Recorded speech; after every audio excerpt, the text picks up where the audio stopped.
wrestling with an idea. You know, every one of these, I want to say this is another of my favorites. I guess if these weren't my favorites, they wouldn't be part of this whole program.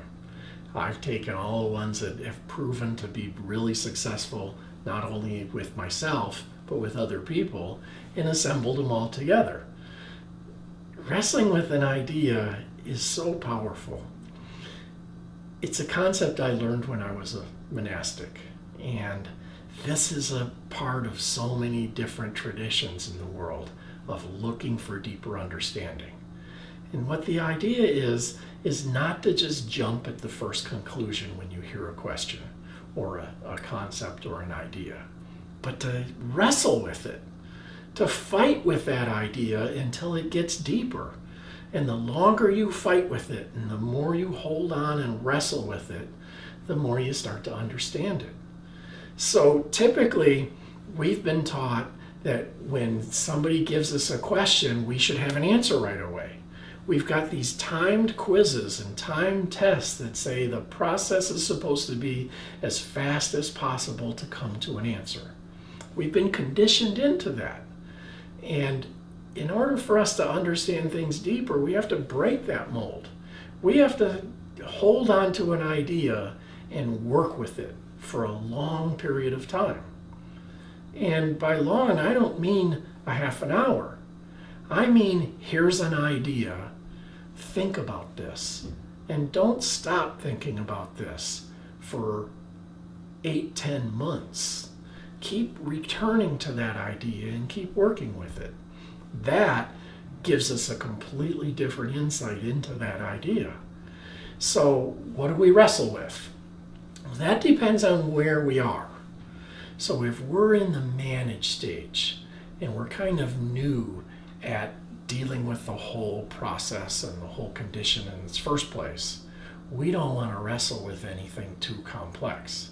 But when we're over in the self-mastery stage or the stability stage, we want to start really wrestling with really intense ideas. Well, I like to talk about the intense ideas. So as an example, I'm going to tell you about wrestling with a concept that really was powerful for me. And that is, I found a quote by Saint Teresa of Avila. And Saint Teresa was in Avila, Spain, and she dealt with severe pain. More pain than I'm ever going to deal with, at least I think. She was bedridden a huge part of her life. And she was in such severe pain that it was completely intolerable for her. My own sister Laura has dealt with severe pain like this her whole life. So because of her and because of my interest in lives of saints, I really kind of latched on to her take, St. Teresa of Avila's take of how she dealt with it. And she wrestled with how do I deal with pain in a spiritual context that had to do with her beliefs that said what I want to do is reach a state called oneness with God. When she was much older and she was what they would call enlightened, she had had her oneness with God experience and was in bliss for a great part of her life, she started teaching everyone how they could achieve that state too. And when she looked back at her pains, which she was still having equally intensely, she said, the pain is still there. It bothers me so little now that I feel the Lord is served by it. Well, I didn't relate to that statement as well because of the idea of the Lord being served by it. My own feelings was my soul was being served by it. I was trying to look within. So I took that definition and I said, the pain is still there. It bothers me so little that I feel my soul is served by it. I chose that as the thing to wrestle with. And I said, well, yeah, what she was saying was she had reached a state where the pain might have still been there, but she wasn't feeling it really so much, so it didn't really bother her, and that's what it meant. But I said, I don't know that that's the right answer. I'm just going to keep working with this. And this doesn't mean I would obsessively just keep thinking that over and over and over and over again to the exclusion of everything else. It meant I would go about my normal day and I would do the normal functions in life, and occasionally I would return and go, pain is still there, it bothers me so little, I feel my soul is served by it. What did she mean? Well, after about a month of going through all the simplistic answers for me, I started to get pissed off. I started to think, how can she say that? She's bedridden. It certainly bothers her. How can she possibly say it bothers me so little I feel the soul is served by it, and she can't even get out of bed? It's obviously bothering her. And I went through a couple of months of that when I would return to that, I would get mad at her for making this statement that I can't figure out. Well, after that, so I'm a few months into it, I started to think she must have meant something deeper. What is it she meant? Well, at the same time, I'm going through depression. And maybe this is making my depression deeper, but I'm in a state where I was capable of experiencing this depth of depression and choosing how to respond. So I was functioning pretty well and allowing myself to really dig into this as I started to relate to not the physical pain, but the mental pain of my depression, the spiritual pain of my depression. Yes, the physical pain, but compared to her physical pain, I didn't really think I was even in the same league. But I started to go, I can see how the pain is still there, but it really isn't bothering me so much in terms of my ability to function. And I started looking at all the permutations of how that worked. Well, that happened for a few more months, and my depression deepened intensely at a certain point.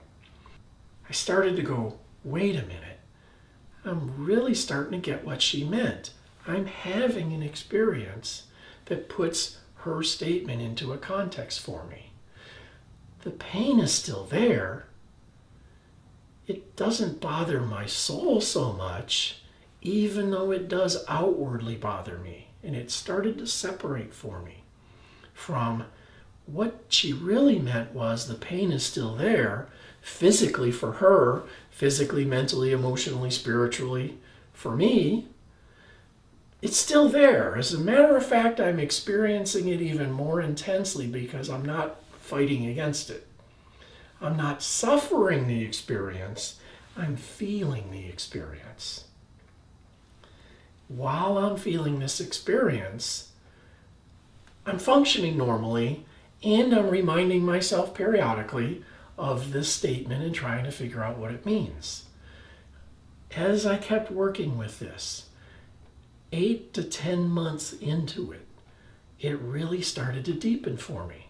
It really started to say, I'm capable of experiencing this collection of pains, and it's actually taking on some beautiful qualities for me. It's actually taking on richness and intensity of experience that now that I'm not suffering through it, I'm not resisting it, I'm able to have this experience come to me and be there with it. And from that point of view, it really doesn't bother me so much.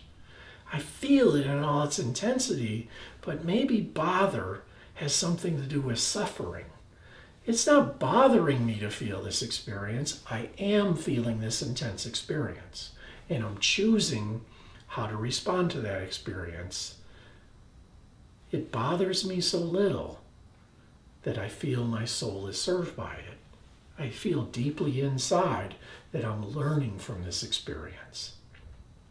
That is when I started talking about depression being a beautiful experience for me. I had learned from wrestling with a complicated idea, with a deep idea that came from St. Teresa of Avila. The pain is still there. It bothers me so little that I feel my soul is served by it. I feel like I'm benefited from having this experience. I feel like it's touching me at a very deep level and helping me to understand something that is pretty profound for me. Maybe not for others, but for me, allowing myself to have the experience and put it in a context of St. Teresa's statement. The pain is still there. It bothers me so little that I feel my soul is served by it, became real for me. I started to experience what she was saying at a much deeper level. This took 10 months. Now, do I really understand completely what she was saying? I still think about that statement, and it's been years now. And I go back and remember that statement and try to mine it for a little more detail. But what I have found from a lifetime of practicing this is after about 8 or 10 months, it gets stale. That idea starts to lose some of the richness of it. It's kind of like we've peaked in our ability to grow from it, which is a common thing in bodybuilding. You can work out and you can get stronger, and then you hit a plateau. I like to keep working out and get beyond that plateau, but not get stuck there, which means I now pick a different topic. So it's become a habit for me to say every year I need to pick a different topic to focus on. I'm not going to focus on St. Teresa's statement this year. I'm going to focus on this new idea. In my case, I had an idea that I had just released my book, Bipolar in Order, as a matter of fact. And I got roundly criticized for some of the things I said in that book. There was some pain. This is my baby. I love this baby. And people are bashing it. That hurts. How do I respond to that? I want to lash out. I want to defend myself. I want to say these things. How should I respond? And as I went through that process, my new question was, how do I handle criticism? Maybe that's not as complex of an idea as the pain is still there, it bothers me so little I feel my soul is served by it. But it was the thing I was needing to work on at that point in my life. How do I handle criticism? Became my mantra, became the idea that I kept wrestling with. And I wrestled with that idea for a year. And I didn't make huge progress the day I decided to wrestle with it. I made a little bit of progress with it over time. And interesting for me, as I would make progress, I would get more challenges. So it seemed to me that the challenges were coming in kind of at an equal level of intensity, an equal level of challenge to my understanding. To this day, every time somebody criticizes me, I go, I remember that process, I remember what I've learned, I've remembered the right way, and do I answer it correctly? A lot of times, yes. Sometimes less than I could, but even when it's less than I'm capable of, it's a lot better than I used to. And that's the power of this process. It's not just about gaining great insight, it's about changing who we are. It's about changing the way we react to circumstances. So in a way, it fits back into that separating our feelings from our reactions. Wrestling with ideas gives us a depth of understanding so that we can separate, so that we can let wisdom take over and help us to make better decisions.